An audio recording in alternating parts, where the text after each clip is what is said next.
মুন্সিগঞ্জের গজারিয়ায় চর বাউশিয়া বড়কান্দি জেনেসিস কিন্ডারগার্টেনের বৃত্তিপ্রাপ্ত শিক্ষার্থীদের মাঝে পুরস্কার বিতরণ ও সাংস্কৃতিক অনুষ্ঠান অনুষ্ঠিত হয়েছে। বৃহস্পতিবার জেনেসিস কিন্ডারগার্টেনে মাঠে এ অনুষ্ঠান আয়োজন করা হয়েছে।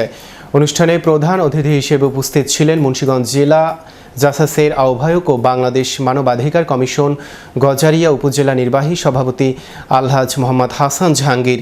অনুষ্ঠানে সভাপতিত্ব করেন বিশিষ্ট ব্যবসায়ী ও সমাজসেবক মোহাম্মদ গোলাম মোস্তফা মিন্টু।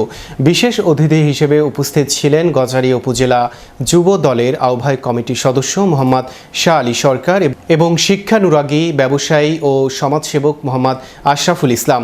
অনুষ্ঠানটি সঞ্চালনা করেন জেনেসিস কিন্ডারগার্টেনের প্রতিষ্ঠাতা পরিচালক মোহাম্মদ সাইফুল ইসলাম।